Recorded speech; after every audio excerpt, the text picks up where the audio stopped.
அனைவருக்கும் அன்பான வணக்கம். இந்த வீடியோவில் 8ஆம் வகுப்பு மாணவர்கள் எழுதிய என்எம்எம்எஸ் தேர்வு 2024க்கான விடை விளக்கம் பார்க்க போகிறோம். சேட் பகுதியில் உள்ள கணித பாடத்தின் 20 வினாக்களுக்கான விளக்கம் தான் இந்த வீடியோவில் விளக்கப்பட்டிருக்கு. எண் 91 பார்க்கலாம். மாதவி ஒரு குறிப்பிட்ட தொகைக்கு 20% வட்டி வீதம் 4 ஆண்டுகளுக்கு ரூ. 5000 தனி வட்டியாக செலுத்தினால் அசலை காண்க அப்படின்னு கேட்டிருக்கோம். முதல்ல தனி வட்டிக்கான ஃபார்முலாவை நம்ம எழுதிடலாம். PNR/100 இது எவ்வளோன்னு கொடுத்துருக்காங்க அப்படின்னு பார்த்தோம்னா 5000. பிங்கிறது அசல் தெரியாது, என்னங்கிறது ஆண்டுகள் 4 ஆண்டுகள், ஆறுங்கிறது சதவீதம் 20% பை 100 சமம் 5000. நம்ம கண்டுபிடிக்க வேண்டியது பி, அதை மட்டும் அங்கே வச்சுக்கிட்டா 5000 × 100 பை 4/20 அப்படின்ட்டு வரும். இதை 20ஆம் வாய்ப்பாடில் அடித்தோம்னா 5 20 100 அப்படின்னு வந்துடும் 1. இதுக்கப்புறம் இதை அடித்தோம்னா 1250ன்னு வரும்.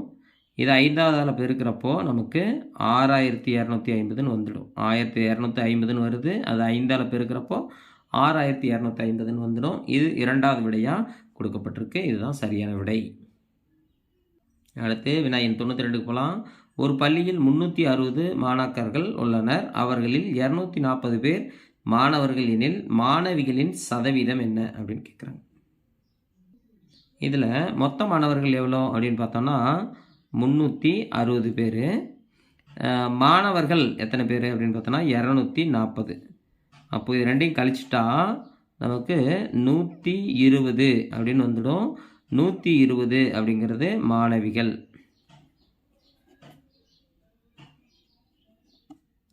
இப்போ மாணவிகளின் சதவீதம் கேட்குறப்போ சதவீதம்னா நம்ம எப்படி கண்டுபிடிப்போம்?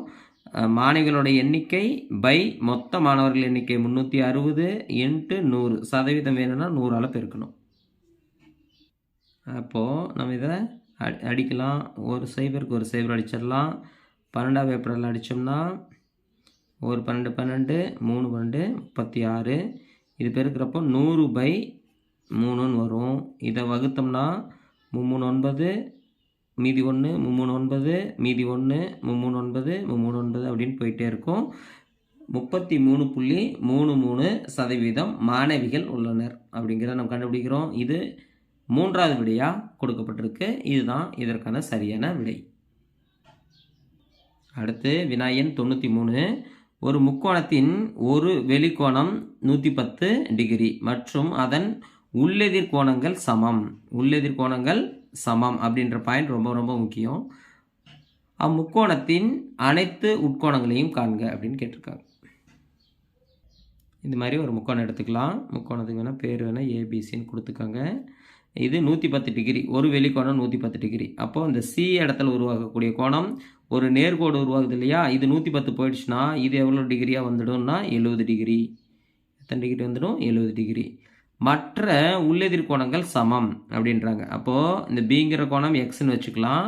அப்போ ஏ கோணமும் என்ன தான் வரும்? எக்ஸ்ன்னு தான் வரும். இப்போ இந்த 2 கோணங்களையும் கூட்டினா மீதி எவ்வளோ வரணும்? 180 வரணும்னா 70 போயிடுச்சு. மீதி 110 டிகிரி வரணும். அப்போது எக்ஸ் ப்ளஸ் எக்ஸு சமம் 110 டிகிரி. 2x சமம் 110 டிகிரி. எக்ஸ் சமம் 110 2ஆல் வகுக்கணும். 110 2ஆல் வகுத்தா 55 டிகிரி. ஏ கோணமும் 55, பி கோணமும் 55, சி கோணம் 70 டிகிரி. அப்போது 3 கோணங்களையும் கண்டுபிடிச்சிட்டோம். அப்போது இது வந்து சி கோணம், இது ஏபி. 2வது ஆப்ஷனில் கொடுக்கப்பட்டிருக்கிற 70 டிகிரி 55 டிகிரி 55 டிகிரி அப்படிங்கிறது இதற்கான சரியான விடை. அடுத்து பின்வரும் பாஸ்கல் முக்கோணத்தில் விடுபட்டுள்ள எண்களை காண்க, நிரப்புக அப்படின்னு கேட்டிருக்காங்க. இப்போது பாஸ்கல் முக்கோணம் அப்படின்னாவே இந்த 2 எண்களையும் கூட்டினா கீழே இருக்கிற மதிப்பு வரணும். இப்போ 50 50 கூட்டினா இந்த இடத்துல 100 அப்படின்னு வந்துடும். அதே மாதிரி இந்த இடத்துல 50 வரணும்னா இந்த இடத்த பாருங்கள் 50 வந்திருக்கு. அப்போது இங்கே என்ன மதிப்பு இருந்தால் 50 வரும்? இந்த 2 எண்களையும் கூட்டினா அப்படின்னு பார்த்தா 30 20 இது ரெண்டையும் கூட்டினா 50ன்னு கரெக்டாக வந்துடும். அடுத்தது நம்ம இந்த 60 வச்சு இந்த மதிப்பு கண்டுபிடிச்சிடலாம். இங்கே 50 இருக்குது, எந்த நம்பரை கூட்டினா 60ன்னு வரும் அப்படின்னு பார்த்தா 10. இப்போது ஈஸியாக நம்ம இந்த கேள்வியை ஆன்சர் பண்ணிடுறோம். 100, 10, 30. 30, 100, 10 இருக்கிற இந்த ஃபர்ஸ்ட் ஆப்ஷன் இதுக்கு சரியான விடை. அடுத்த வினா எண் 95. 10 மதிப்புகளின் கூட்டு சராசரி 60 என கணக்கிடப்பட்டது. அவ்வாறு செய்யும்போது ஒரு மதிப்பு 11க்கு பதிலாக 51 என்று தவறாக எடுத்துக்கொள்ளப்பட்டது எனில் சரியான சராசரி என்ன அப்படின்னு கேட்குறாங்க. அதாவது மொத்த தொகை கண்டுபிடிக்கிறதுக்கு கூட்டு சராசரியை மதிப்புகளோட எண்ணிக்கையால் பெருக்கினா போதும், மொத்த மதிப்பு கிடைச்சிடும். அப்போது கூட்டு சராசரி 60ன்னு கொடுத்துருக்காங்க, மொத்த மதிப்பு 10, அப்போது 600, மொத்த மதிப்பு 600. இதில் நம்ம என்ன பண்ணணும், தவறாக குறிப்பிட்ட எண்ணை கழிச்சிட்டு சரியான மதிப்பை கூட்டிடணும். அதாவது இப்போ புதிய மொத்தம் எவ்வளோ கிடைக்கும், 600லேருந்து பழைய மதிப்பில் 51 கூட்டியிருக்கோம் இல்லையா, அதை கழிச்சிட்டு சரியானது 11 அதை கூட்டணும். அதாவது 40 கழிச்சிடணும். 11ங்க பாருங்கள், 51ல் 11 போயிடுச்சுன்னா 40 -40 வரும். 600ல் 40 கழிச்சா 560. இது மொத்த மதிப்பு. இப்போ என்ன கேட்குறாங்க, சராசரி கேட்குறாங்க. சராசரினாவே நமக்கு தெரியும், மொத்த மதிப்பை 560 எண்ணிக்கையால் வகுக்கணும். இப்போது 56 அப்படின்னு கிடைச்சிடும். இது முதலாவது விடையால் கொடுக்கப்பட்டிருக்கு. இது என்ட்ரன்ஸ் எக்ஸாமுக்கு மாதிரி நம்ம இங்கே ஷார்ட் ஃபார்மில் தான் ஒர்க் அவுட் பண்ணுவோம். அதே போல் நீங்கள் எக்ஸாமில் இது மாதிரி ஒர்க் அவுட் பண்ணாலே போதுமானது. எல்லா ஃபார்முலாவையும் எழுதணும் அப்படிங்கிறதெல்லாம் இல்லை. அது நம்ம ஸ்கூலில் நடக்கிற தேர்வுகள் அப்படி எழுதலாம். இங்கே என்ட்ரன்ஸுங்கிறதுனால எவ்வளோ தூரம் நம்மளால் மனக்கணக்காக ஒர்க் அவுட் பண்ண முடியுமோ ஒர்க் அவுட் பண்ணிட்டு அதற்கப்புறம் நம்ம ஆன்சர் கண்டுபிடிச்சா போதுமானது. நான் அந்த வேலை தான் உங்களுக்கு சொல்லி கொடுத்துருக்கேன். அடுத்து வினா எண் 96. 60 வேலையாட்கள் ஒரு செயல்திட்ட வேலையை 12 நாட்களில் முடிப்பார்கள் எனில் அதே வேலையை 5 நாட்களில் முடிக்க தேவையான வேலையாட்களின் எண்ணிக்கை. இப்போது ஆட்கள் நாட்கள் அப்படின்றது தான். ஆட்கள் எத்தனை பேர், 60 பேர் செஞ்சாங்கன்னா 12 நாட்களில் வேலையை முடிப்பாங்க. அதே வேலையை 5 நாட்களில் முடிக்கணும்னா ஆட்கள் எத்தனை பேர் தேவைப்படும் அப்படின்னு கேட்குறாங்க. ஆட்களின் எண்ணிக்கை சரிங்க பாருங்கள், நாட்களின் எண்ணிக்கை நமக்கு குறைந்து இருக்கிறது. நாட்கள் எண்ணிக்கை குறைந்து இருக்கிறது. அப்போ ஆட்கள் எண்ணிக்கை அதிகரிக்கும். இது எதிர்மாறல் அப்படின்னு சொல்லுவோம். எதிர்மாறல்னா அப்படியே நம்ம பெருக்கினா போதும். 60 × 12/5. இங்கே தெரியாத மதிப்பு நம்ம எக்ஸ்ன்னு வச்சுக்கிட்டா அது மாதிரி போட்டுடலாம். 5ஆல் வகுக்கணும். 1 5 5 12 5 60. 12 5 60. இப்போது 12 12 144. எக்ஸுங்கிறது 144. அது ஆட்களின் எண்ணிக்கை. மொத்த வேலையாட்கள் தேவையானது 144 பேர் இருந்தால் 5 நாட்களில் அந்த வேலையை முடிக்க முடியும் அப்படின்னு கண்டுபிடிக்கிறோம். அடுத்து 97வது வினா. கோண அளவு 180 டிகிரிக்கு மேல் 360க்குள் இருந்தால் அக்கோணம் அப்படின்னு கேட்குறாங்க. கோணங்களின் வகைகளை வச்சு தான் இந்த கேள்வி கேட்டிருக்காங்க. மிக நேர்ப்பு கோணம்னா 91 டிகிரியிலிருந்து 179 டிகிரி வரைக்கும் இருக்கிறது. நிரப்பு கோணம்னா 1 டிகிரியிலேருந்து 89 டிகிரி வரைக்கும். நேர்கோணம்னா 180 டிகிரி. பின்வளை கோணம் அப்படிங்கிறது தான் 180 டிகிரிக்கு மேலே இருக்கிற கோணத்தை பின்வளை கோணம் அப்படின்னு சொல்லுவோம். அதனால் இது 4வது விடை இந்த கேள்விக்கான சரியான விடை. அடுத்து வினா எண் 98 பார்க்கலாம். 64x² + 144xy + 81y² என்பதின் காரணி அப்படின்னு கேட்டிருக்காங்க. 64x² எப்படி எழுதலாம், 8ஓட வர்க்கம் தானே, 8x² எழுதிக்கலாம். ப்ளஸ் 144 அப்புறம் பிரித்து எழுதுவோம்.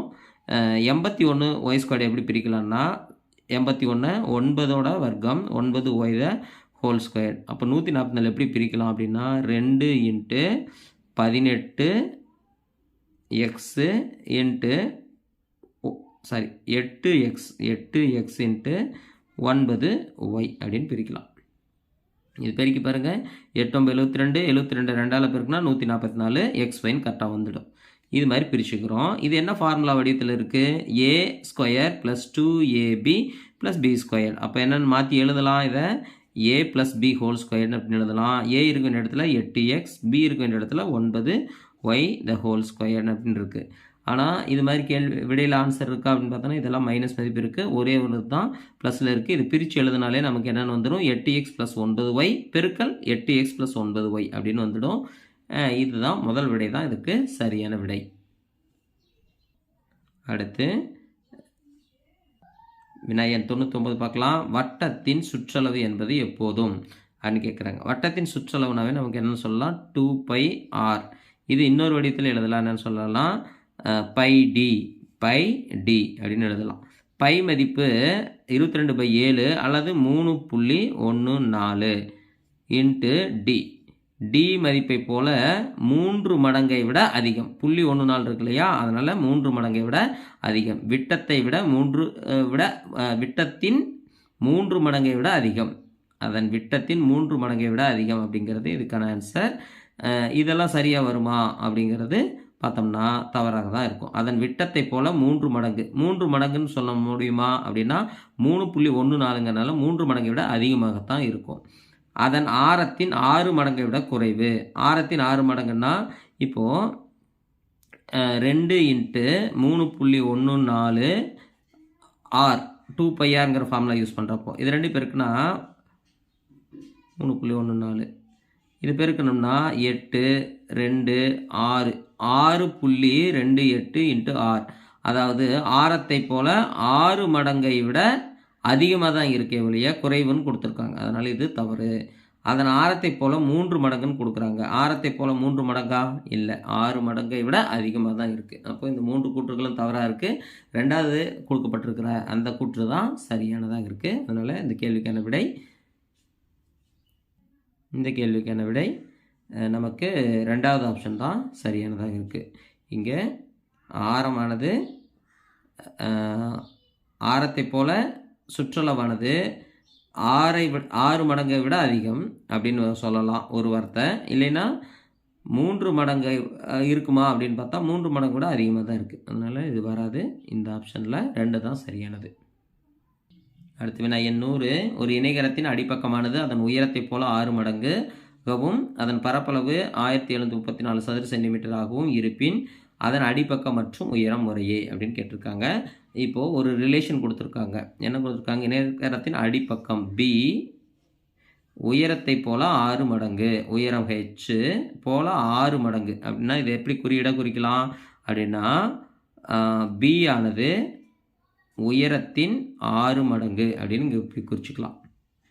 அது இல்லாமல் ஃபார்முலா என்ன கொடுத்துருக்காங்க, பரப்பளவு கொடுத்துருக்காங்க. பரப்பளவு இணைகரத்தின் பரப்பளவுக்கான ஃபார்முலா நமக்கு தெரியும், பிஹெச் சமம் 1734. இதில் பி மதிப்பு எவ்வளோ அப்படின்னா 6ஹெச்ன்னு மாற்றிக்கலாம். ஒரே தெரியாத மதிப்பாக மாற்றிக்கலாம். இதில் 2 தெரியாத மதிப்பு இருக்குது, பியும் ஹெச்சும். இப்போ ஒரே தெரியாத மதிப்பாக ஹெச் மட்டும் தெரியாத மதிப்பாக மாற்றிக்கிறோம். இந்த பிக்கு பதிலாக 6h போட்டு வச்சு ஹெச் இன்ட்டு ஹெச் சமம் 1734. இது என்னென்னு வரும், h² 6, h² சமம் 1734, h² சமம் 1734 நாம் 6ஆல் வகுக்கணும். 6ஆல் வகுத்தா நமக்கு 2 6 12 மீதி 3 53 வருது. 8 6 48 மீதி 5 54 9 54. இப்போ h² சமம் நமக்கு எவ்வளோ இருக்குது, 289. ஹெச் எவ்வளோ கண்டுபிடிச்சிடலாம் அப்படின்னா 17 ரூட் எடுத்தோம்னா இந்த நம்பருக்கு ரூட் எடுத்தால் 17 சென்டிமீட்டர்னு கண்டுபிடிச்சிடறோம் ஹெச். இதை போல் பி ஆனது 6 மடங்கு, 6 × 17 42 2 மிச்சம் 4 1 6 4 10 102 சென்டிமீட்டர். அப்போது இரண்டாவது விடையாக கொடுக்கப்பட்டிருக்கிற அடிப்பக்கம் 102 சென்டிமீட்டர், உயரம் 17 சென்டிமீட்டர் என்பது இதற்கு சரியான விடை. அடுத்து வினா எண் 101. பெருக்கல் பலன் -63 தரக்கூடிய எத்தனை ஜோடி முழுக்கள் உள்ளன அப்படின்னு கேட்குறாங்க. 63 எப்படியெல்லாம் பிரிக்கலாம் அப்படின்னு பார்த்தோன்னா 63 அப்படின்னு பிரிக்கலாம். அடுத்தது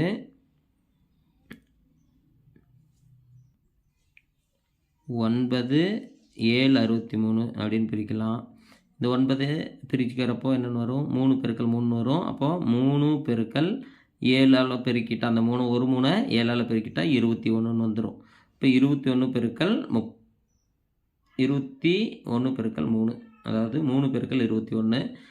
இந்த 3 விடைகள் வருது. ஆனால் அவங்க என்ன சொல்கிறாங்க, பெருக்கல் பலன் -63ஐ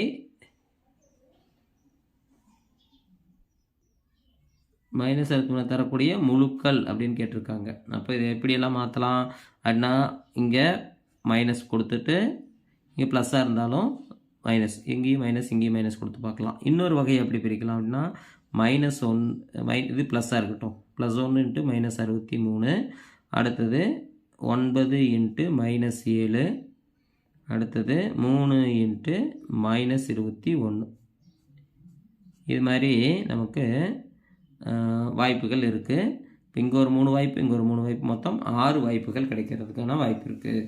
அதாவது பெருக்கல் பலன் -63 தரக்கூடிய எத்தனை ஜோடி முழுக்கள் அப்படின்னு கேட்டதுனால மைனஸ் நம்பரையும் யூஸ் பண்ணிக்கிறோம். இது 6 வாய்ப்பு இருக்குது. முழுக்கள் இல்லாமல் முழு எண்கள் அப்படின்னு கேட்டிருந்தாங்கன்னா நமக்கு 3 வாய்ப்புகள் தான் கிடைச்சிருக்கும். இந்த கேள்விக்கான ஆன்சர் பார்த்தீங்கன்னா முழுக்கள் அப்படின்னு கேட்டதுனால 6 என்பது சரியான விடை. அடுத்து வினா எண் 102. ஒரு நீர்மூழ்கி கப்பலானது கடல் மட்டத்திலிருந்து 123 அடிகள் கீழே உள்ளது. கடல் மட்டம் அப்படிங்கிறது இங்கே வச்சுக்கலாம். இதிலிருந்து கீழே இருக்குது. எவ்வளோ ஆழத்தில் அப்படின்னு பார்த்தோன்னா 123 அடி உள்ளது. பிறகு 25 அடிகள் மேல் நோக்கி வருது. அப்போ 25 அடிகள் மேல் நோக்கி வராங்க. மீண்டும் 18 அடி கீழே போகிறாங்க. மீண்டும் கீழே வந்து 18 அடி போயிடுச்சுன்னா இந்த பகுதி 7 அடி இருக்கும். இந்த 7 கூட நம்ம பயன்படுத்த வேண்டியதில்லை. பாருங்கள், 123 அடி ஆழத்தில் இருக்குது. இப்போ 25 அடி மேலே வரப்போ அந்த ஆழம் எவ்வளோவா இருக்கும் அப்படின்னு பார்த்தோன்னா 98. ஆழங்கிறது மைனஸில் நம்பருக்காக குறிப்பிடுறாங்க. அதனால் இதுவும் -123 சொல்லிவிட்டு இது -98ன்னு குறிச்சிக்கலாம். அதாவது மேல் நோக்கி வந்தால் ப்ளஸ்ஸு, கீழ் நோக்கி போனால் மைனஸ்ன்னு வச்சுக்கலாம். அப்போது இது ரெண்டையும் இது மைனஸில் இருக்குது, இது ப்ளஸில் இருக்குது, கூட்டுறப்போ -98ன்னு வந்துடும். இப்போ என்ன பண்ணுறாங்க அப்படின்னா -98லேருந்து மறுபடியும் 18 அடி கீழே வராங்க. அப்போது -18 எது ரெண்டையும் கூட்டணும், -98ஐயும் -18ஐயும் கூட்டுறப்போ -116ன்னு வரும். -116ங்கிற ஆன்சர் இது சரியானது. மேலும் ஆழம் அப்படின்னு கேட்டதுனால நம்ம எப்பயும் அளவுகளை ப்ளஸ் மதிப்பில் தான் கொடுப்போம். அதனால் அடிகள் கணக்கும் கொடுத்துருக்காங்க, அடிகள் அப்படின்ட்டு.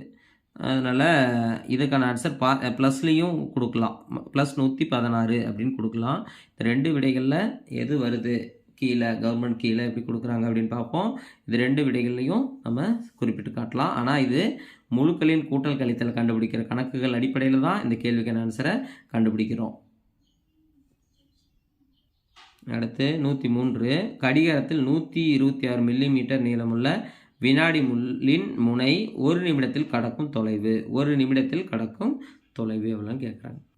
கடிகாரம் நம்ம பெரும்பாலும் வட்ட வடிவத்தில் இருக்கிறதுனால வட்டம்னு எடுத்துக்கிறோம். இதில் இந்த முள் வந்து ஒரு சுற்றிட்டு வந்தால் சுற்றளவு அப்படின்னு சொல்லுவோம். சுற்றளவுக்கான ஃபார்முலா நமக்கு தெரியும், 2πr. அப்போது 2 × பையோட மதிப்பு 22/7 × அந்த முள்ளோட நீளம் தான் ஆரம். இப்போ 126. சுருக்கலாம். 1 7 மீது 5 56, 8 56. அப்போது இது 2 பேருக்குன்னா 44. 44 18ஆல் பெருக்கிறப்போ நமக்கு 792 மில்லிமீட்டர் அப்படின்னு வந்துடும். இதற்கான சரியான விடை 792. அடுத்த வினா எண் 104. கிமு 421 மற்றும் கிபி 1537க்கு இடையே எத்தனை வருடங்கள் உள்ளன அப்படின்னு கேட்டிருக்காங்க. இப்போ கிமு அதாவது சென்ட்ரல் வந்து 0ன்னு வச்சுக்கிட்டோன்னா, இந்த பக்கம் கிமு, இந்த பக்கம் கிபி அப்படின்னு வச்சுக்கிட்டோன்னா, இதுக்கு முன்னாடி எத்தனை வருடங்கள் இருக்குது அப்படின்னா 421 அப்படின்னு கொடுத்துருக்காங்க. 421க்கு இடையே தானே சொல்கிறாங்க. அப்போ 420 அப்படின்னு இருக்கும். அப்போ 420, இந்த பக்கம் ஒரு 0, இந்த பக்கம் 1537க்கு இடையே அப்படின்னு கேட்டதுனால 1536. இந்த எண்கள் எல்லாத்தையும் கூட்டினா நமக்கு இந்த 0ங்கிறது ஒரு வருடமாக நம்ம எடுத்துக்கிறோம். சரிங்களா? 420 1536 அதோட 1 கூட்டினா 1957 அப்படின்னு வருது. இந்த விடை 4வது ஆப்ஷனில் கொடுக்கப்பட்டிருக்கு. 1957 என்பது சரியான விடை. அடுத்த வினா எண் 105. கொடுக்கப்பட்ட தரவுகளின் இடைநிலை காண்க அப்படின்னு கேட்டிருக்காங்க. இடைநிலைனாவே ஏறு வரிசையில் அமைச்சதுக்கப்புறம் இடையில் வர மதிப்பு இடைநிலை அப்படின்னு சொல்லுவோம். இது மாதிரி எண்களை வரிசைப்படுத்திக்கலாம். மைனஸில் சிறிய நம்பரெல்லாம் தொடங்கி ப்ளஸ் மதிப்பு வர மாதிரி ஏறு வரிசையில் அமைச்சாச்சு. இதில் 10 மதிப்புகள் கொடுத்துருக்காங்க. அப்போ இந்த பக்கம் 4 விட்டுருங்க, இந்த பக்கம் 4 விட்டுருங்க. இடையில் இருக்கிற 2 மதிப்புகள் தான் இடைநிலை. இடைநிலைனாவே இந்த 2 மதிப்புகளும் கொடுக்கலன்னா 2ஐயும் கூட்டி 2ஆல் வகுக்க போகிறோம். அப்போது -1 2ஆல் வகுத்தா -0.5 பாதி 0.5 அப்படின்னு வரும். இது 2வது ஆப்ஷனில் கொடுக்கப்பட்டிருக்கு. -0.5 அப்படிங்கிறது தான் இதுக்கு சரியான விடை. வினா எண் 106. ஒரு 3 மடிப்பு அழைப்பிதழ் அட்டையானது படத்தில் உள்ளவாறு அளவுகளை கொண்டுள்ளது. அதன் பரப்பளவை காண்க அப்படின்னு கேட்டிருக்காங்க. இதில் நம்ம இப்படி ஒரு படம் வரைஞ்சிக்கலாம். இப்படி வரைஞ்சிட்டோன்னா இது ஒரு செவ்வகம், இது ஒரு செவ்வகம், இது ஒரு முக்கோணம். இதனோட பரப்பளவை நம்ம கண்டுபிடிச்சு கூட்டிக்கலாம். செவ்வகத்தின் பரப்பளவு நீளம் பெருக்கல் அகலம். இங்கே நீளம் 20, அகலம் 9. அப்போது 20 9 பெருக்குனா 180 சென்டிமீட்டர் ஸ்கொயர்னு வந்துடும். அதே மாதிரி இந்த பக்கம் இந்த செவ்வகத்தில் நீளம் 18, அகலம் 6. 18 6 பெருக்கணும்னா 108ன்னு வந்துடும். இந்த செவ்வகத்தோட பரப்பளவு 108. இப்போ முக்கோணத்தின் பரப்பளவு வேணும். முக்கோணத்தின் பரப்பளவுக்கு நமக்கு அரை BH. அடிப்பக்கம் எவ்வளோன்னு கண்டுபிடிக்கணும். இங்கே ஒரு 9 சென்டிமீட்டர், இங்கே ஒரு 9 சென்டிமீட்டர். அப்போது இது 18 சென்டிமீட்டர் நீளம், அதாவது அடிப்பக்கம். உயரம் எவ்வளோ இருக்குது அப்படின்னு பார்த்தோம்னா இந்த 6 சென்டிமீட்டர் இங்கே கழிச்சிட்டோம்னா அப்போ மீதி இங்கே 14 சென்டிமீட்டர்னு வரும். இது ரெண்டையும் நம்ம என்ன கண்டுபிடிக்க போகிறோம்? அரை BHங்கிற ஃபார்முலாவில் வச்சு அடிப்பக்கம் எவ்வளோ? 18. உயரம் எவ்வளோன்னா 14. இது 2ஆல் அடித்தா 7. இது பெருக்கலாம். 7 8 56க்கு 6, மீதி 5, 1 7 5 கூட்டினா 126. இப்போ இதனோட பரப்பளவு 126. இந்த 3 அளவுகள், அதாவது 126, 180, 108 இது எல்லாத்தையும் கூட்டினா 414 சென்டிமீட்டர் ஸ்கொயர்னு வரும். இது 2வது விடையாக கொடுக்கப்பட்டிருக்கு. இதுதான் இந்த படத்துடைய மொத்த பரப்பளவு. அடுத்து வினா எண் 107. 10 அடி நீளமுள்ள ஏணி தரையிலிருந்து 6 அடி உயரத்தில் சுவரினை தொடுமாறு சாய்த்து வைக்கப்பட்டுள்ளது. எனில் சுவரிலிருந்து ஏணியின் அடிப்பகுதியானது எவ்வளோ தூரத்தில் இருக்கும் அப்படின்னு கேட்குறாங்க. இது சுவர், இது தரை, இதில் ஏணி சாய்ச்சி வைக்கப்பட்டிருக்கு. இது செங்கோண முக்கோணத்தை ஏற்படுத்துது. 10 அடி நீளம் இருக்கிற ஏணி தரையிலிருந்து எவ்வளோ தூரத்தில் சாய்ச்சி வச்சுருக்காங்க? 6 அடி உயரத்தில் சாய்ச்சி வச்சுருக்காங்க. அப்போ நம்ம என்ன கண்டுபிடிக்கணும்? இந்த தொலைவு கண்டுபிடிக்கணும். ஏணியின் அடிப்பகுதி மற்றும் எவ்வளவு தூரம், ஏணியின் அடிப்பகுதி சுவரில் இருந்து எவ்வளோ தூரத்தில் இருக்குன்னு கண்டுபிடிக்கணும். இந்த தொலைவு தான் நம்ம கண்டுபிடிக்க போகிறோம். இது எப்படி கண்டுபிடிக்கலாம் அப்படின்னா பிதாகரஸ் தேற்றத்தை பயன்படுத்தி கண்டுபிடிக்கலாம். 6 ஸ்கொயர் ப்ளஸ் இது தெரியாத மதிப்பு x ஸ்கொயர்னு வச்சுக்கலாம். 10 ஸ்கொயர், கர்ணத்தின் வர்க்கம் 10 ஸ்கொயர். இதுதான் நமக்கு ஃபார்முலா. மற்ற பக்கங்கள் வர்க்கங்களின் கூடுதல் கர்ணத்தின் வர்க்கத்திற்கு சமம் அப்படின்னு சொல்லுவாங்க. அப்போது 36 ப்ளஸ் எக்ஸ் ஸ்கொயர்ட் சமம் 100. எக்ஸ் ஸ்கொயர்ட் சமம் 100லேருந்து 36 கழிச்சா 64. எக்ஸ் வேணும்னா ரூட் எடுக்கணும். +or-8ன்னு வரும். நமக்கு ப்ளஸ் மதிப்பு மட்டும் எடுத்துக்கிறோம். தூரம் அப்படின்னு கேட்டதுனால +8 அடி, +8 அடி அப்படின்னு சொல்கிறோம். இதில் 8 அடிங்கிறது தான் ஏணியின் அடிப்பகுதிக்கும் சுவற்றுக்கும் இடையே உள்ள தூரம். அடுத்து வினா எண் 108. எக்ஸின் மதிப்பை காண்க அப்படின்னு கேட்டிருக்காங்க. 4x / 6 - 7 = 3x / 5. இப்போ என்ன பண்ணலாம்? மீசியம் எடுத்தோன்னா குறுக்கு பெருக்கிடலாம், அல்லது மீசியம் எடுத்து கூட பெருக்கலாம். 4x - 6 42 / 6 = 3x / 5. இது ஒரு பின்னம், இது ஒரு பின்னம். இப்படி சமமாக இருந்தால் குறுக்க பெருக்கிக்கலாம். 5 × 4x - 42 = 6 × 3 18x. இது பெருக்கிறப்போ 20x - 210 சமம் 2 எக்ஸ்ன்னு வந்துடும். இப்போது 18 எக்ஸ்ன்னு வந்துடும். 18 எக்ஸ்ன்னு வந்துடும். இது ரெண்டு கழிக்கிறப்போ 20 எக்ஸ்லேருந்து 18 எக்ஸ் கழிச்சா 2 எக்ஸு சமம் 210. ஒரு எக்ஸ் மட்டும் வேணும்னா 2ஆல் வகுக்கணும். 210 2ஆல் வகுக்கிறப்போ 105 அப்படின்னு வரும். இப்போ 105ங்கிறது ரெண்டாவது ஆப்ஷனில் கொடுக்கப்பட்டிருக்கு. இந்த கேள்விக்கான சரியான விடை எக்ஸின் மதிப்பு 105. அடுத்து வினா எண் 109. பின்வரும் படத்தில் தெரியாத மதிப்புகளை காண்க அப்படின்னு கேட்டிருக்காங்க. இதில் XYZ தெரியாத மதிப்பு. இதில் எளிமையாக நம்ம Z மதிப்பு கண்டுபிடிச்சிடலாம். இது ஒரு நேர்கோணம் 160 டிகிரி கொடுத்துட்டாங்க. அப்போ மீதி 20 டிகிரி வந்தால் 180 டிகிரி நேர்கோணத்துக்கு சமமாயிடும். Z வந்து நம்ம கண்டுபிடிச்சிட்டோம். Z 20 அப்படின்னு கண்டுபிடிச்சிட்டோம். அடுத்தது Y மதிப்பு ஈஸியாக கண்டுபிடிக்கலாம். முக்கோணத்தின் 3 கோணங்கள் கூடுதல் 180 வரணும். இங்கே 80, இங்கே ஒரு 20, 100 ஆயிடுச்சு. அப்போ Y மதிப்பு என்ன தான் வரும்? 80 டிகிரி. இப்போது இது ஒரு நேர்கோணத்தை உருவாக்குது. 180 டிகிரி வரணும். 80 + 20 100. அப்போ எக்ஸ் மதிப்பு என்ன? அப்போது இது 80 டிகிரி, இது 80 டிகிரி, இது 20 டிகிரி அப்படின்னு வரதுனால 80 80 20 டிகிரிங்கிற 4வது ஆப்ஷன் தான் இதுக்கு சரியானது. இந்த 2வது ஆப்ஷன் கொடுத்துருந்தோம் 10 கீழே. அது இந்த 4வது ஆப்ஷனை குறிக்கிறதுக்கு 2வது ஆப்ஷனில் கொடுத்தாச்சு. 4வது விடை தான் மிகச்சரியான விடை. அடுத்த வினா எண் 110. பின்வரும் விகிதமுறு எண்களின் சரியான ஏறுவரிசையை தேர்ந்தெடுக்கவும். ஏறுவரிசைனாவே சிறிய எண்ணிலிருந்து பெரிய எண்ணுக்கு அடுக்கிறது. இதில் மிகச்சிறிய எண் எது அப்படின்னு கண்டுபிடிக்க போகிறோம்.